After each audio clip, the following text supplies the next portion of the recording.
Et je me suis demandé à un moment donné, qu'est-ce que j'ai encore à chanter maintenant? Et je me suis trouvé quelques raisons, une douzaine, c'est déjà pas pire, une douzaine de raisons. Je me suis dit, ben, coudonc, ça a de l'allure. Alors, j'ai écrit cette chanson, je chante, pour être utile à vos cœurs. Voilà. Avec mon cœur et son délire, je chante pour me souvenir.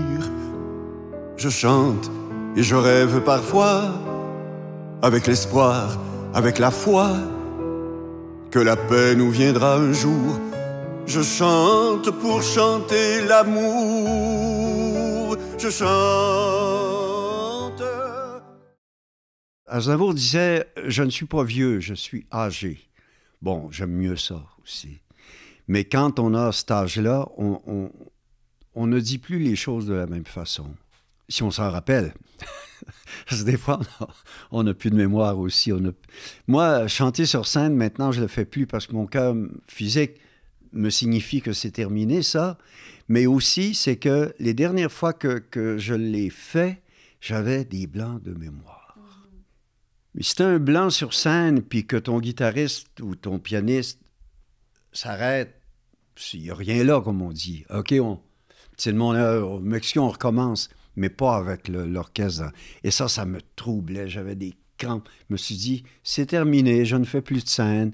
Je vais faire autre chose. Je vais écrire des chansons pour le monde, pour moi. C'est Louis Forestier, l'autre jour, qui a dit ça comme ça.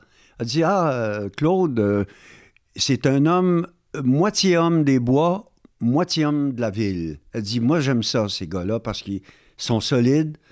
Et bon, j'avais pas pensé à ça, mais au fond, je viens de la forêt, je suis de lac et de rivière, je suis de janvier sous zéro. Je suis né là, en forêt. Mon père était bûcheron. Ma mère enseignait le piano, le solfège et le piano aux enfants du village. Mais elle élevait sa famille de 7-8 enfants. Là. Bon, il y en a un qui est mort jeune, peu importe. Tout ça pour dire que mon inspiration part de là. On ne le sait pas, on ne le comprend pas quand on est ado. Quoique, à l'âge de 12 ans, maman m'avait demandé si je voulais aller au séminaire à Mont-Laurier, faire le cours classique. Et je lui avais dit, pour faire un prêtre, parce que c'était là, c'était ça, là. J'ai dit, non, moi je veux écrire des chansons comme Félix Leclerc. Mais elle a dit, tu trouves pas ça un peu risqué? J'ai dit, moins que faire curé. C'est vrai. Je l'avais fait rire. Et alors, ça part de là, ça part de loin. J'avais envie d'écrire des chansons. Je défaisais une chanson de Charles Trenet ou de Félix Leclerc, qu'on entendait à la radio, forcément, dans ces moments-là. Ou de Willy Lamotte, qui passait avec sa caravane et son cheval et tout. Hein. C'est Marcel Martel, Paul Brunel, tous ces gens-là. J'avais 12-13 ans et ça m'impressionnait. Ils venaient à l'Aréna Mont-Laurier, j'allais les voir.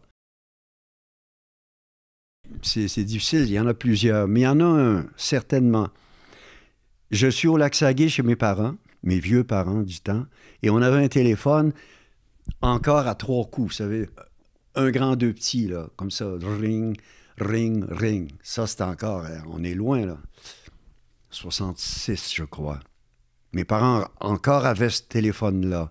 Et ça sonne, et ma mère répond, puis elle dit, « Claude, c'est un Français au bout de la ligne. » Ah bon? Je réponds, c'était M. Bruno Cocatrix, directeur de l'Olympia de Paris, France, qui me téléphonait, imaginez. Il avait trouvé mon téléphone et il faisait des auditions à Montréal, à l'Ermitage, je me rappelle bien, et il m'avait dit, « Écoutez, mon petit, j'aimerais bien vous entendre. » Ma mère, elle ne comprenait pas ça. Elle dit, c'est un Français. Bon, je réponds, OK. J'ai dit, c'est quand, lundi? Oui, d'accord, à telle heure, oui, je me présente là, avec ma guitare, et je chante 3 chansons. Et puis, il a aimé ça. Et puis, il m'a dit, je forme une équipe pour représenter le Canada, dans le temps qu'on disait toujours, aux Olympiades de Paris. Et nous voilà à Paris, à l'Olympia. Alors ça, c'est un souvenir des plus marquants. des plus marquants. Un autre, si vous en voulez un autre, c'est que avec mon bon ami Michel Brault, cinéaste, j'ai travaillé dans Les Ordres, le film Les Ordres. Et on me dit, c'est représenté à Cannes, ça représente le Canada à Cannes. Et toute l'équipe a dit, Michel, tu devrais y aller avec le petit Claude Gauthier. Il est extraordinaire dans le film. C'est eux qui l'ont dit. Alors voilà, nous voilà, Michel Brault et moi, à monter le tapis rouge à Cannes pour aller chercher le prix de la réalisation. C'est extraordinaire. Je suis grand-papa. Le petit Léo a 1 mois et demi, imaginez. Alors, c'est une autre vie pour moi. Vous pouvez me souhaiter d'être heureux avec ce jeune Léo. Je le serai. D'être un bon grand-papa, je pense que je le serai. De vivre encore quelques bonnes années pour en profiter et qu'il connaisse son grand-papa.